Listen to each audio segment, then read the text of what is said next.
real quickly. There he goes.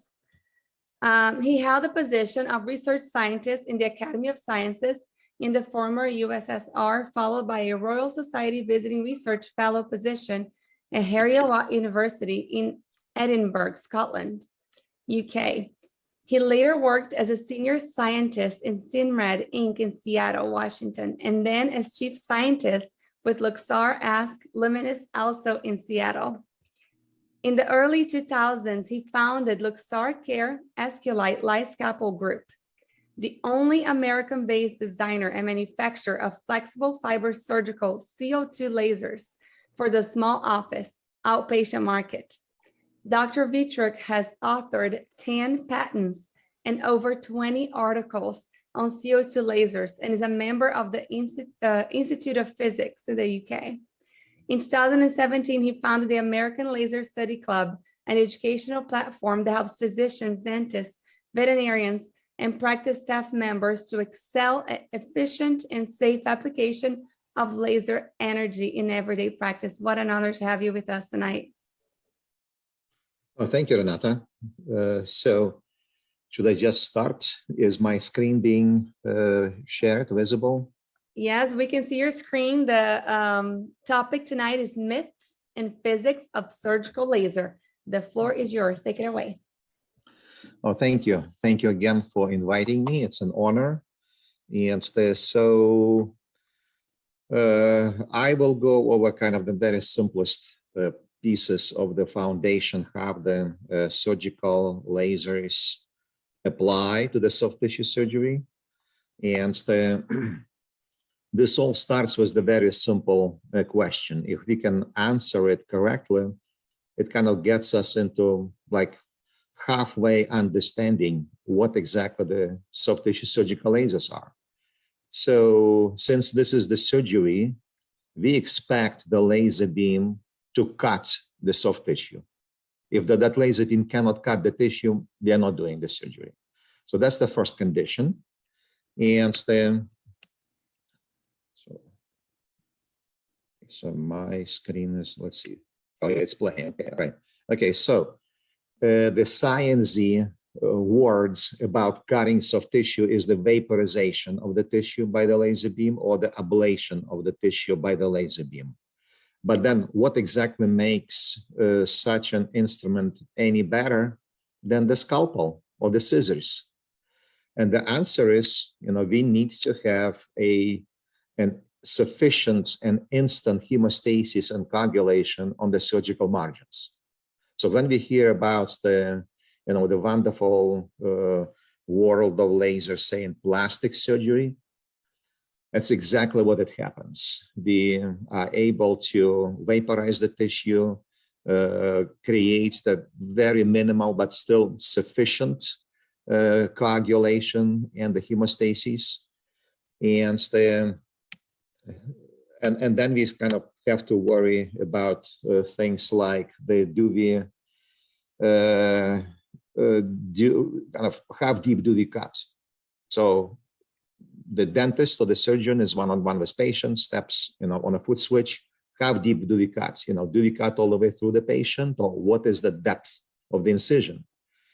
We will not go through, this is a little bit more of the kind of the outside of the scope of this short review, but very much the same question can be addressed with respect to the hemostasis and coagulation.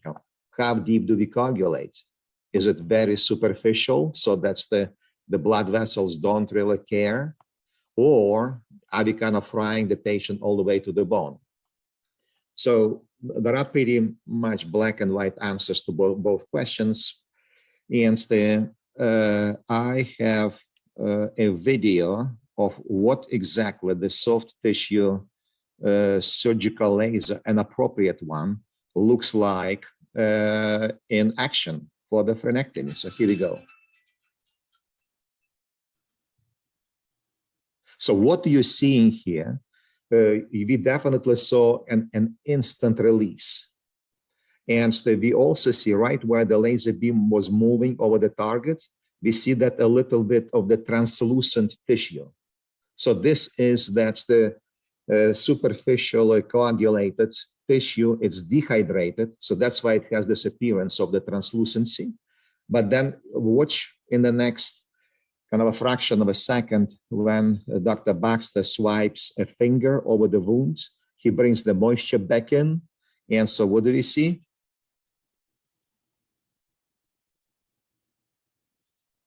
We see a beautiful release, beautiful looking wound and no bleeding. And so this is exactly the kind of the laser that was used on my grandson at about, what, almost 5.5 months ago now. So this is my grandson, Leo. And he absolutely needed to have the releases. So there was a tongue tie, lip tie, 2 buccal ties released. These are the pictures, pre-op and post-op. And amazingly, each site took seconds. There was no bleeding. There was the minor discomfort. We didn't use any painkillers. There was such a beautiful healing and a very rapid weight gain post-surgery, to the point that our lactation consultant told us, kind of, full stop, don't feed them that much. You know, his hardware started working. He was just a champ. These are the beautiful dentist and the naturopathic physician, James Thomas and Jill Gorley. Baby Leo was in their care. James Thomas performed the surgery. And so this is the happy baby milk drunk after the surgery. It's just amazing. So cute. So then if we were to, just before Thanksgiving. So since we mentioned that the kind of the surgical laser that we want for the soft tissue surgery has to cut and coagulate at the same time, we instantly just recognize that there are lasers that do not cut or do not coagulate. So we are able to put a very simple two-dimensional map of all medical lasers out there with respect to how do they apply to the soft tissue surgery. So we have a very simple quadrant. In the top right corner, we have the ablation. Ablation is just a word to say, in a sciencey way, vaporization of the tissue, of the target tissue. So top right corner, the type of the laser can do the vaporization or ablation with the instant coagulation on the surgical margins. And so that's exactly what we want for the vascular soft tissue surgery. Now, the kind of the laser that can beautifully vaporize the tissue, but is very limited in coagulating properties, is exactly what we want for the surgeries like LASIK. Do we want that laser to be able to vaporize the cornea superficially? Absolutely yes. But do we want that laser beam to coagulate cornea?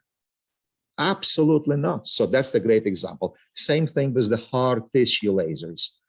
Do we want that laser to vaporize kind of instead of the drill? Yes. But what is there to coagulate in enamel? There are no blood vessels there. So that's kind of another example. Then another class of lasers, no ablation, but plenty good coagulation. This is your cosmetic and plastic surgery, tattoo removal, hemangioma treatments, hair removal, by the way. And the bottom left is the class of the lasers that do not bring any of the thermal effects. Those are the photobiomodulation therapy lasers. Mm-hmm. So on the right-hand side, what's known are the ablative lasers. On the left-hand side, non-ablative lasers. So it's kind of like, if you simply kind of wrap your mind around how simple these concepts are, for the soft tissue vascular surgery, we want to vaporize and coagulate at the same time. And this is the class of the ablative lasers. The lasers that cannot ablate, but they do some other pretty useful phenomena, things, non-ablative lasers. And the kind of just being at this point, you're almost like at the 75 percentile understanding what exactly the soft tissue surgical lasers are. What is it that they want to do? And so now if we were to look at the kind of try to understand, okay, so which laser, which wavelength can do one or the other, which one can vaporize, which one can coagulate the most efficient. And the kind of the major differences between the different types of lasers, they all about the different colors of the light that those lasers shoot. So another way to say it's a wavelength. So what is the wavelength? It's literally the color of the light. In the visible range, these are the rainbow colors. The blue is the 400 nanometers, 700 nanometers is the red. Everything in between is what our retina can register and our brain can process. Yep, we see these colors, we recognize the differences. And so why is that important? Well, all of the commercial dental lasers on the market belong to one of these three groups. Kind of, don't think in terms there are 3 million different vendors and lasers and, oh my God, I'm going to wreck my brain. What am I doing? No, think about there are three very distinct groups, 1,000, 3,000, and 10,000 nanometers class lasers. So why is that important?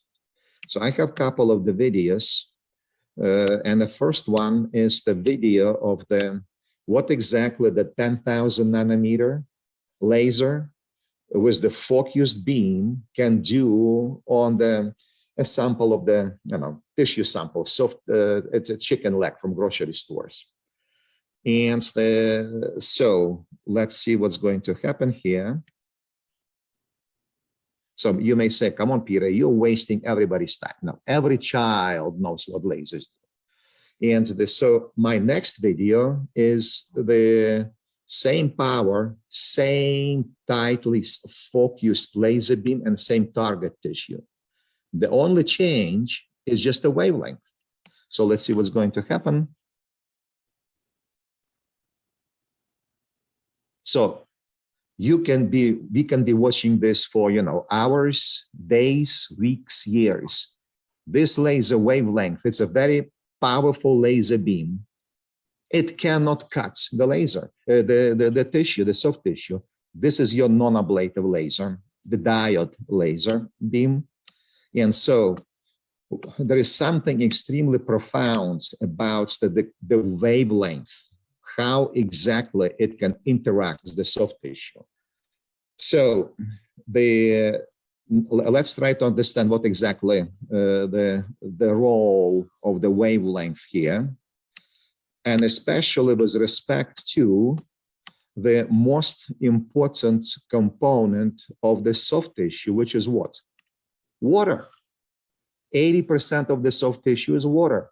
So this is getting real simple, real fast, and that's kind of the beauty of the physics, It is actually simple. So if we don't understand how the light interacts with the water, and forget about understanding the laser surgery.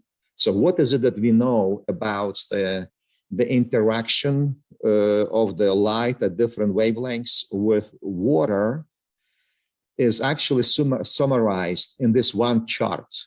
This is, it's known as the absorption spectrum of the light by the water, liquid water, 100% water. On the horizontal axis, you have the wavelength, and that's why it's called spectrum, pretty simple. On a vertical axis, you have the strength of the absorption of the light by water. And this vertical axis is actually the logarithmic. The changes, from the bottom to the top is like 10 or 100 billion times. These are the very, very drastic changes as we go on a look at the vertical axis. So I'm going to kind of lay out a couple of the simple facts that we all already know from our live experiences. And my point here is that this is kind of the physics explains what we already know, from the childhood. So first of all,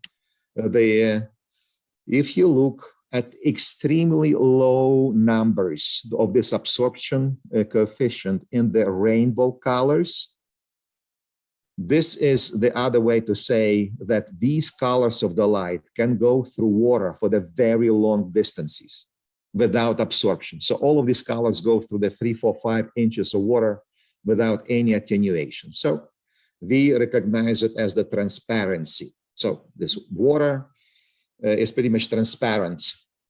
If the water is not too, if it's not 100 feet or so. Now, but if you now look at this very little feature, this dip in the absorption strength, kind of a couple of ways to say about it is you will not find any other color of the light that is absorbed weaker than these blue colors of the light. The other way to kind of look at this is that all of the other colors of the light are absorbed stronger, much stronger, and which is, by the way, the explanation why the world underwater looks blue. Only the blue colors can go the longest distance. We all know that. So physics is simple. So now if we now take a look at the diode laser wavelengths around 1000 nanometer, and there's a little droplet of water, we have a powerful, expensive diode laser beam shooting at it. So what do we see? Water could care less about this expensive laser beam. That light is not absorbed by the water. So now let's change the wavelength, and now our wavelength is the 10,000 nanometers, so the 10 micrometers, just the different units of measure. So that's the CO2 laser, low power. And so now we kind of look at a 90 percentile understanding what exactly happens with the soft tissue. Here we go. We are vaporizing water so uneventfully. And that's the essence of how the soft tissue surgical lasers vaporize the soft tissue. The majority of it is water. We were vaporizing it at a relatively low temperature. There is a strong jet of water shooting out of the tissue, takes all of the organics with it, and you have what's left behind is a nice, clean wound, just like you saw in the frenectomy video about 10 minutes ago. Wow. Right. So what we also know is that there is a great deal of other components in the soft tissue, and some of the strongest absorbers of the light besides water are the hemoglobin and oxyhemoglobin. So now if we were to add the strength of the absorption of the light by the hemoglobin and oxyhemoglobin, but a very important nuance is that we need to look at the absorption of these components at the histologically relevant concentration or presence of them in the soft tissue. So if you do this right, so here's what we have. For water, ballpark 75, 80% concentration. That's the absorption spectrum for histological water. This is the hemoglobin and oxyhemoglobin. And right where the diode lasers are, the absorption is incredibly weak, which, by the way, is the reason why the pulse oximeter works. Pulse oximeter, you wrap around your finger. There are 2 diode lasers there shooting through the finger, and this range of the wavelengths is also referred to as a transparency window into the human body. For the diagnostics, for the therapy, for the like a hair removal, for the tattoo removal, that's how it works. So now looking at the CO2 laser wavelengths, here comes that eureka moment, boom. 1,000 times stronger absorption by the CO2 laser for the CO2 laser wavelengths. And that's the reason that the diodes are non-ablative. CO2 lasers are ablative.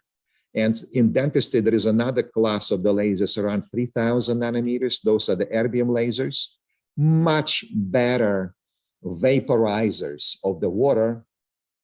And so both of them are ablative lasers. However, let's see, just because the erbium laser wavelengths is absorbed by the histological water so strong, it cannot penetrate into the tissue as deep as the CO2 laser wavelength. Wow. So only with the CO2 lasers, you can have a good chance at coagulating small blood vessel, capillaries. And this is one of the reasons why you will not find erbium lasers outside of the dentistry. If it's a vascular soft tissue surgery outside of the dentist, let's say cosmetic surgery, plastic surgery with the lasers in the vascular tissue going into the dermis, CO2 laser is the only game for these very reasons. All right, so then if another chart, and I don't have much time to explain it, so this is pretty much the summary. So if this is a coagulation depth spectrum, the red bands, this horizontal bands, this is the range of the blood vessel capillaries, 20 to 40 micrometers. Those come from the cadaver studies, human cadaver studies, oral tissue. So then the question about the erbium lasers, do they coagulate on the surgical margins? And the answer is absolutely yes. But do they coagulate deep enough? Absolutely not. Mm-hmm. So if you have, imagine you have a 40 micrometer thick capillary, and with that laser, the coagulation depth is only 3 micrometers, 12 times smaller. Obviously, it's not going to coagulate efficiently. And the diode laser is non-ablative, but just beautiful as far as the deep coagulation. There's great many just fantastic cosmetic applications, but they just cannot cut the tissue optically with the laser beam. And now we have the CO2 lasers on the extreme right. So here is that eureka moment again, where the reason for CO2 lasers in a soft tissue surgery doing such an uneventful job of the cutting and coagulating at the same time is just because the depth of the coagulation on the surgical margins is just above the blood vessel capillary diameters, at least for all the mammals, humans. And I have a couple of slides later on the surgery on a goldfish, of all this. So moving on from here, we I have a very quick summary of the for the 1000 nanometer class lasers, 3000 nanometer class lasers, 10,000 nanometer class lasers. The 1000, they are great, absolutely the best for the deep coagulation, useless for vaporizing the soft tissue, non-ablative. The erbium lasers are the best at vaporizing water-rich tissue, but very limited as far as the depth of the coagulation. It's a very, very shallow depth of the coagulation. The CO2 laser, it's not your best coagulator. It's not your best cutter. This is something that it's just a compromise. You like it, God bless you. You don't like it, well, there are many, many other options to excel and do good for the patients. Ablative, it was the great coagulation in that for the sub 50 micrometer diameter capillary vessels. So now going back to the map, the quadrants we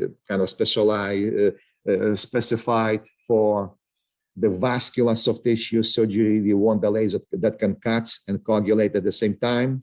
CO2 laser fits the bill. For the laser, great cutting, but very limited, actually, there is no need for the coagulation, erbium lasers as one of the examples. And then diodes and the neodymium YAGs, they are the non-ablative lasers on the left-hand side. and the great many applications, and it's kind of like know what is it they can or cannot do, and you're going to be doing super great for your patients.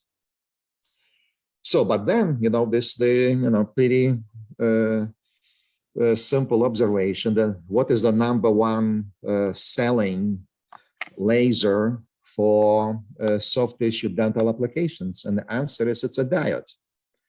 And this is where kind of this miss and the misconception where there is a laser inside of the box, but that laser beam only heats up the very end of the tip of the fiber that is in contact with the patient. You put the char at the end of the glass tip, the laser light heats up the char heats up the glass. Now you have a hot tip. It's a hot tip cautery. So I have the video interview,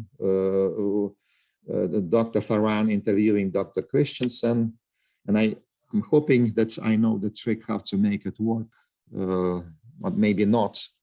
But Renata, please tell me if the sound is okay. If not, we will just share the link in comments. What's your views on lasers? How was the sound? Okay, all right. I think it's good.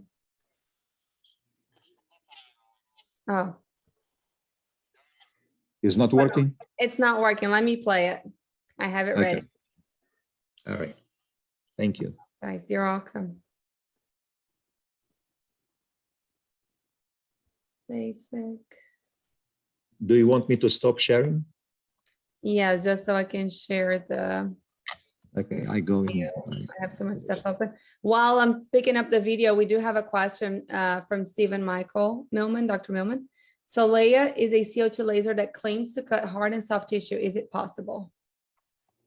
Oh, yes, it is. It is possible. Yeah. Here it is.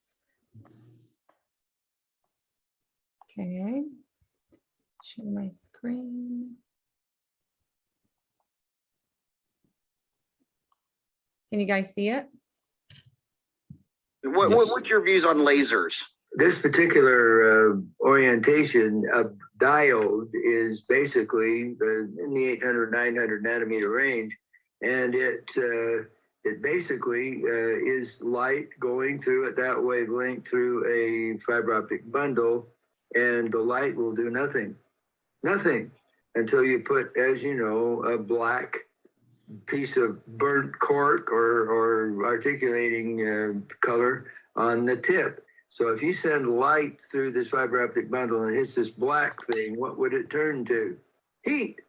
The diode laser is basically a large electrosurgery, a slow, large electrosurgery, making a cut, give or take 3/4 of a millimeter to a millimeter wide.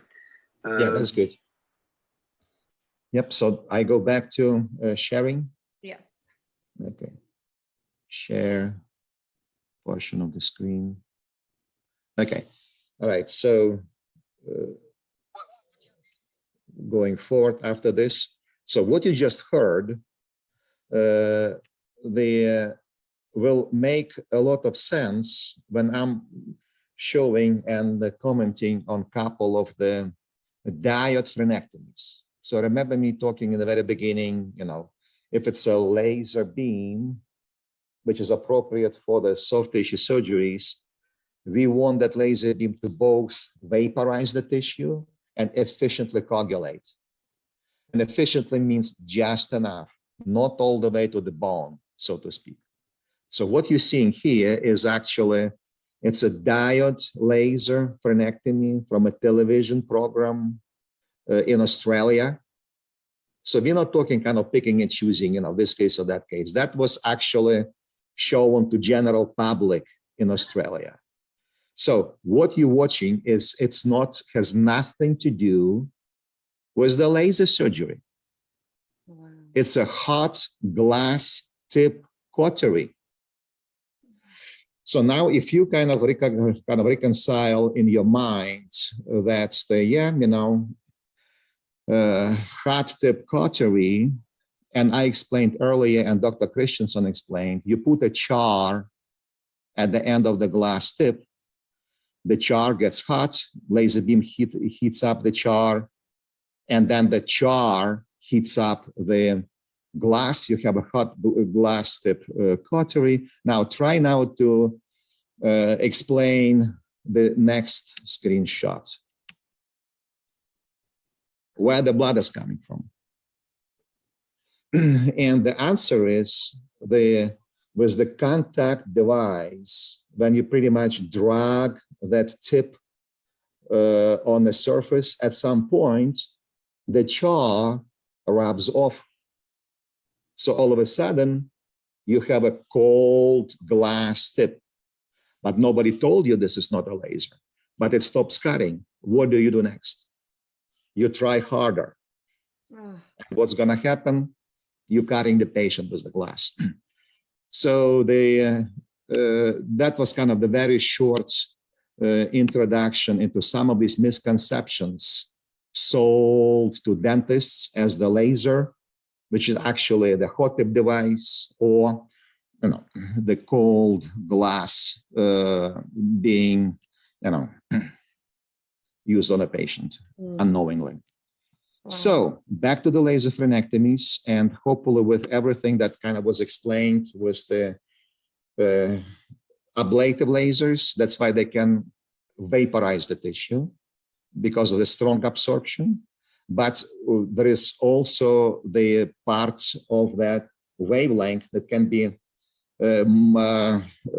utilized for just enough deep coagulation on a surgical margin. And here we go. That's exactly what happens in this Dr. Baxter video. Uneventful vaporization, instant hemostasis, takes seconds, done, moving on. Wow. Yep. And so whenever anybody tells, me or you or anybody that, it's a laser, but get ready for the 3 weeks of pain, because it's a laser. Absurd and nonsense.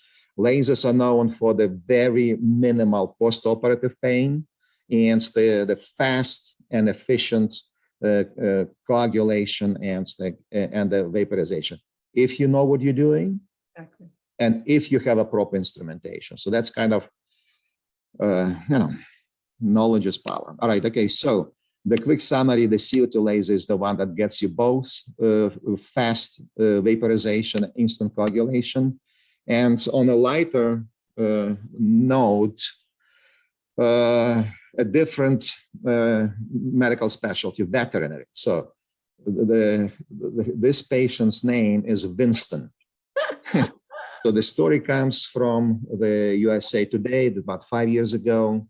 And Winston is almost a 1 foot long goldfish.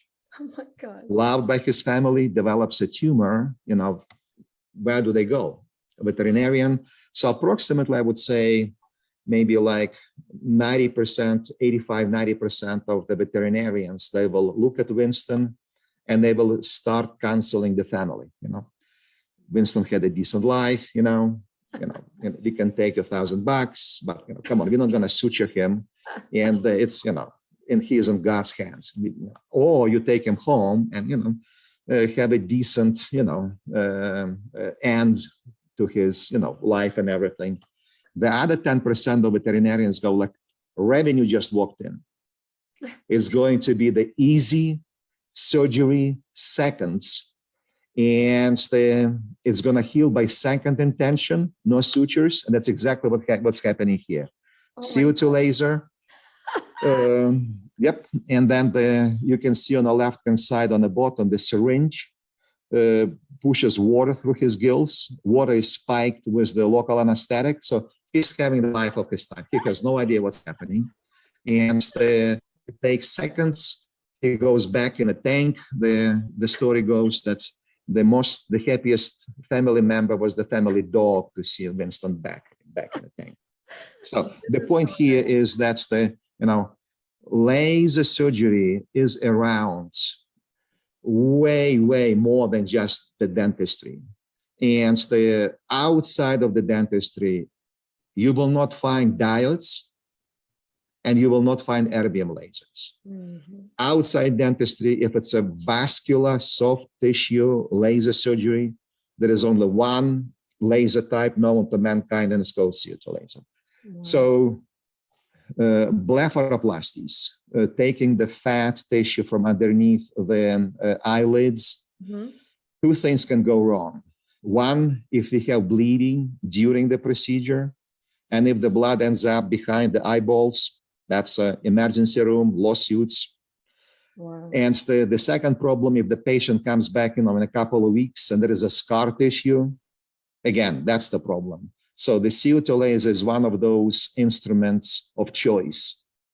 You use them properly, and you can, and by the way, skin heals far worse relative to the oral tissue. So if this can work in such a demanding application, that's kind of a hint that's it's gonna work for the oral surgeries, no problem.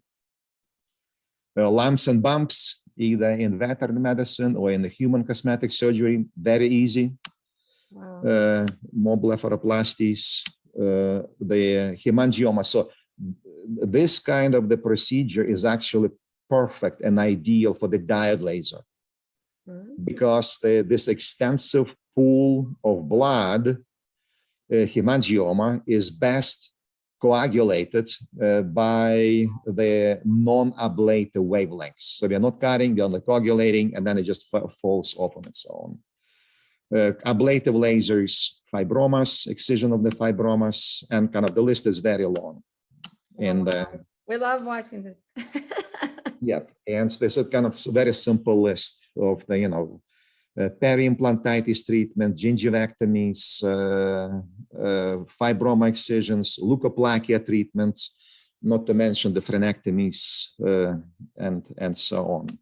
All right, so the summary for this pretty short, be under half hour right now. The summary is that's the almost like a take-it-home summary.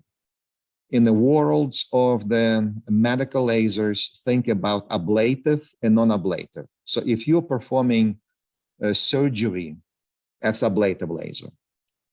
Once you have the ablative laser, then you also want to have the one that gets you sufficient depth of the coagulation, not too little, not too extensive. And again, CO2 laser is the type that's simply because of the depth of the penetration on it into the tissue, it creates at the minimum approximately 50 micrometers, 50 depth of the coagulation, which is just enough for the blood capillaries, which are 20 to 40 micrometers. So the last that I would like to mention is that we have a fantastic symposium coming up in about a month by the American Laser Study Club. This is the super nice group of co-chairs for the symposium.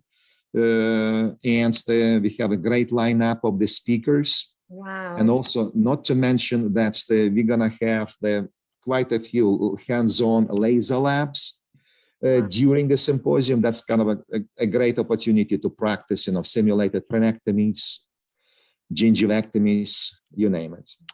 And so that's the link, AmericanLaserStudyClub.org, and it's in Caesar's Palace, Las Vegas, February 11th through 13th, just before the Valentine's Day. So with this, I thank you, Renata, very, very, very much. I thank all for the patience to spend, this half hour, and hopefully that was useful. I am in awe of you. This thank you. is fantastic and so needed for us. I know there's many dentists here, but there's many myofunctional therapists also, and we don't understand enough when our patients ask us. So this was fantastic information. Thank you so much. Kimi saying such great info. My head is spinning, but this was awesome. Yes. And every time he says physics is so easy, I'm like, yes. Oh my Lord. Yes, but Renata, the beauty of the physics is that's You're Russian. No, Ukrainian. Oh, Ukrainian. You guys understand this stuff so much easier than we do. No, actually, it's so simple. There was a nice quote on the Facebook recently.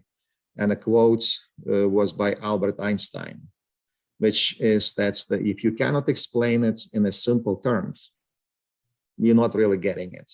Yeah. And the beauty of all of this, people, these are not rainbows and unicorns, kind of where you cannot explain, it's a magic. No, you kind of go a little bit by what exactly are you trying to do? Are you trying to cut the soft tissue? Well, now the laser beam needs to be able to cut the soft tissue. And if it is not able, it's not even a starter. But then what exactly makes it any better than a $10 scalpel?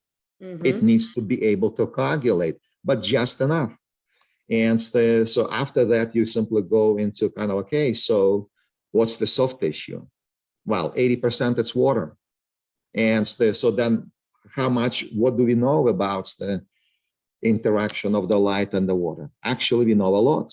So now you put these pieces together and all of a sudden, boom, this is so simple. And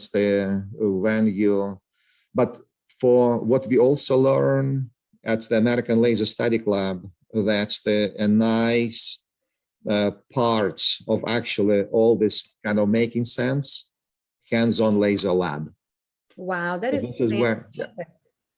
I mean, to be able to offer hands-on. On Facebook, we had Dr. Loria. She said, hey, Dr. Peter. We had Dr. Mark Persad say, truly a game changer. Would not use another. Very nice. We have some questions coming in. If you have a few minutes to answer them for us. Oh, yeah, absolutely. Angela said, I want more videos. Yeah, thank you. That was very informative. Anne is asking, so why are some release providers who use a CO2 laser hesitate to go too deep when releasing a feathered tongue? Okay, so let me mention kind of a couple of things. I showed you a video by Dr. Baxter, and that specific laser that he was using, the nozzle was used in a very close proximity to the tissue. And typically other CO2 lasers, they use a different beam delivery system, and they cannot be used in a close proximity because the nozzle is just too large. So what do? They need to move away. But if you move away, you have no idea where your CO2 laser beam is. It's invisible. How do you make it visible again? You have an aiming beam, kind of red or green. So with those kind of the lasers, when you as the surgeon, you actually are blinded by this blob of light. And you no longer see the color and texture of the tissue. So in a video that the Dr. Baxter provided, he started, before he steps on the foot switch, we clearly looking at the mucosa, we know the color, we know the texture. Once we see the release, boom, we see the fascia. Now comes a decision. What do we do? Do we stop? Do we go? And that's the clinical decision. That's kind of, I have no say, but at least you can see what type of the tissue. And if your decision go through fascia, there is a genioglosal muscle behind it. Different color, different texture. So with this kind of the instruments, you at least able to see what exactly are you doing. And then the clinical decision is, oh yeah, how deep do we cut? So with Dr. Zaghi, we were able to articulate even the settings. The setting for the mucosa is different than the setting for the fascia. Fascia doesn't have a blood vessels in it. We wanted different things. We want just to pierce through the fascia without any consideration for the coagulation. Yep, pretty simple setting. Now, the setting for the muscle is different than a setting for mucosa. If you want to go into the genioglosal muscle, which is, again, it's a clinical decision. And if you want to do this, we know how to do this. But this is not my place as the laser physicist to speculate why, That is fantastic. I did have a quick question about peri-implantitis. I know it's different than what we usually used to over here with frenectomies. But how is it used during peri-implantitis? How's your laser used? Okay. All right. So, so the peri-implantitis is pretty much around the threads of the implant. There is a bad tissue, infected, inflamed, and with respect to the light, let's call it the light scalpel laser, the CO2 laser. What happens is that's the step number one, open flap. You got to open the gums. Step number two, use your mechanical tools and chemical tools to get rid of all of the bad stuff. Once you're done with that, make no mistake, the biofilms on the metal threads, they could care less about all these nasty, brushes and chemicals. And on a soft tissue side, the epithelium is already also compromised by the bad stuff. You cannot remove it just with the mechanical tools. So this is exactly where the laser, CO2 laser comes in. On the titanium side of things, you simply paint the beam over the threads, and the water-rich biofilms, they just, vaporized. Wow. So now the laser beam is shooting at the titanium. The CO2 laser wavelengths, these long infrared wavelengths, the reflectivity from the titanium is approximately 92%. So only the very small fraction of the beam can heat up the titanium, unlike other wavelengths, which heat at a much greater rate. So this is how you get rid of the nasty biofilms. But then what do you do about the epithelium? Same thing, you're painting it. The setting is similar to like the after-ulcer treatment setting. So it's extremely superficial. And the beauty of that also, if you were to go too deep beyond just the epithelium, the ability of that wavelength to coagulate just deep enough prevents you from the bleeding. So once you did that, bone graft, closed suture, and that's in a nutshell what. Yeah. And what wavelength usually do you do that treatment? Is it the same? It's not the same. Yeah, according to me, the best wavelength is the CO2 laser wavelength. Awesome. Just because for two reasons. One, it has the highest reflectivity from the titanium, so you're not risking damaging the implant. Wow. And the second is you have just enough coagulation on the soft tissue side, so you're not risking creating, the bleeding situation. We do have one more question. I was curious about what exactly photobiomodulation is.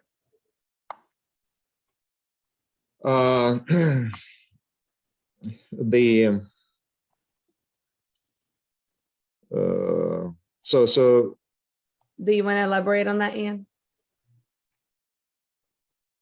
Photobiomodulation, what was it about? Let's see if she's going to say anything. I guess I just wanted to know a little bit about what the laser can achieve when it's being used for that purpose. Yeah, so say like in kind of starting with the surgery, we can articulate it has to cut and has to coagulate. Pretty simple, black and white. This is what we're doing. Now, if you're looking at the photobiomodulation, first of all, that's the non-ablative wavelengths. That color of the light needs to go deep into the tissue. So these are the diode laser wavelengths, kind of number one. Number two, it has zero impact on a healthy tissue. So it's kind of, you shine, and I did it many times, on my hands, kind of, you feel warmth, but how much healthier the healthy tissue can become. There are no problems there.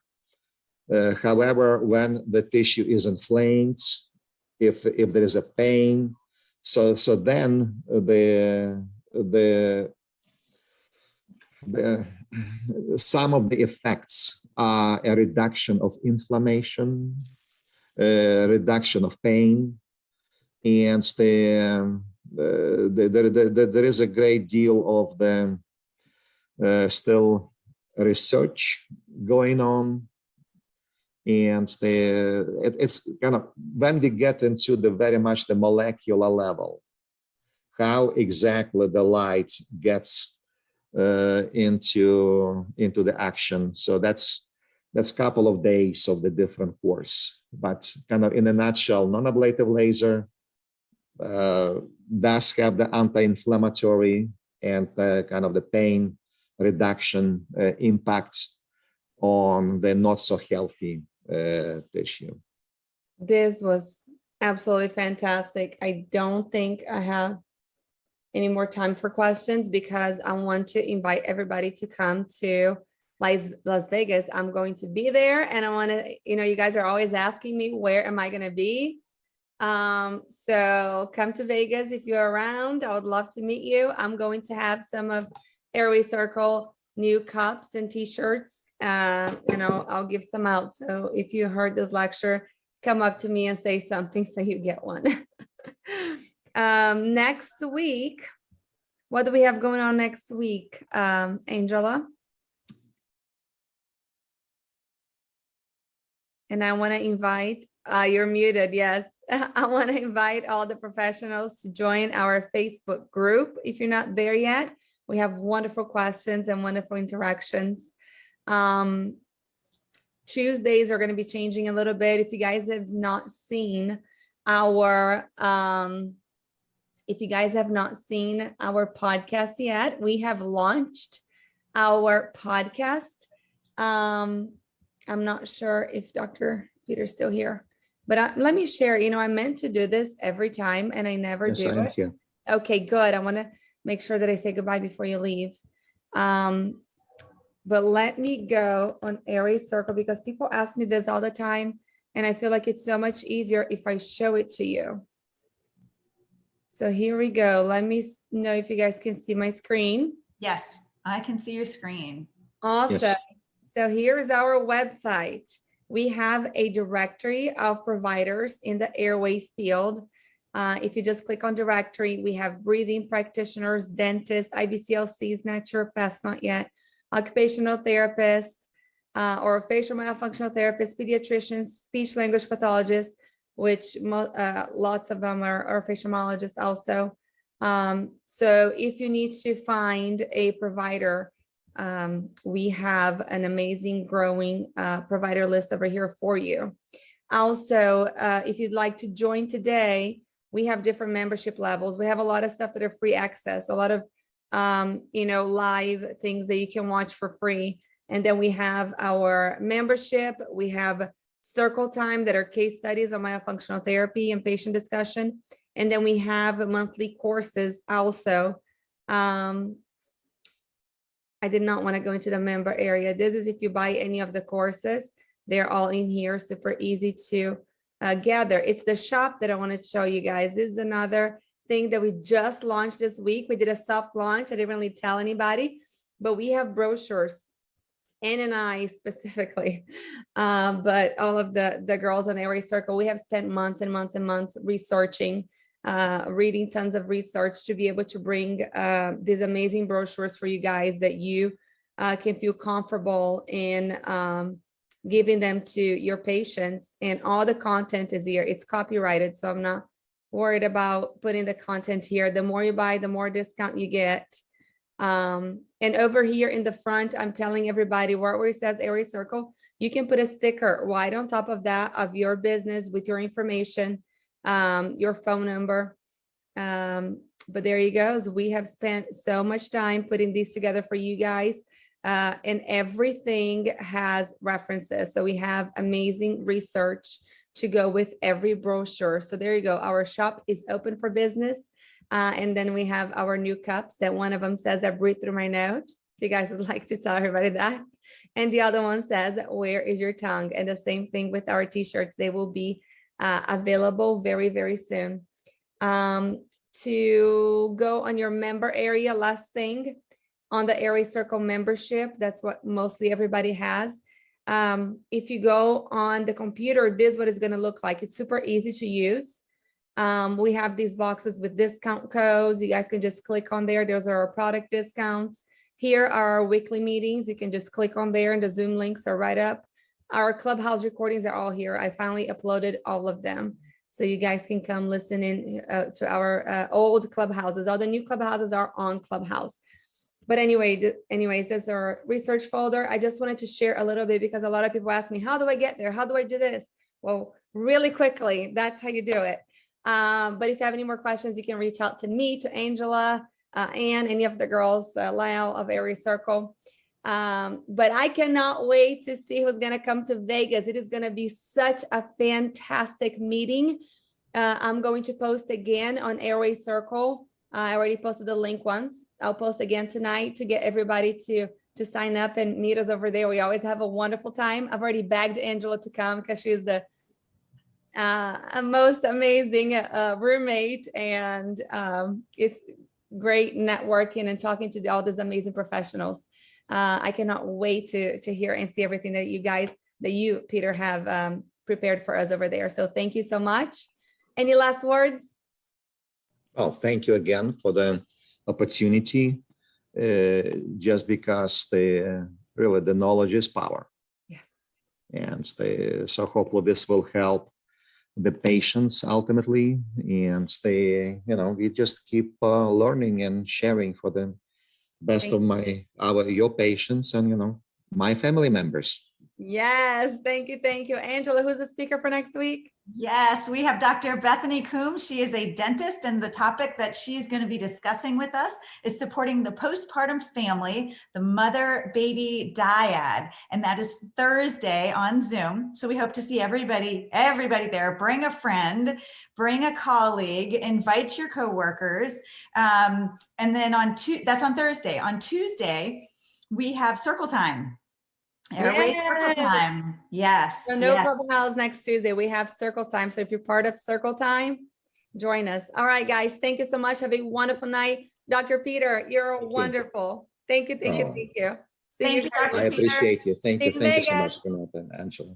Thank you. Of course. Bye-bye. Night.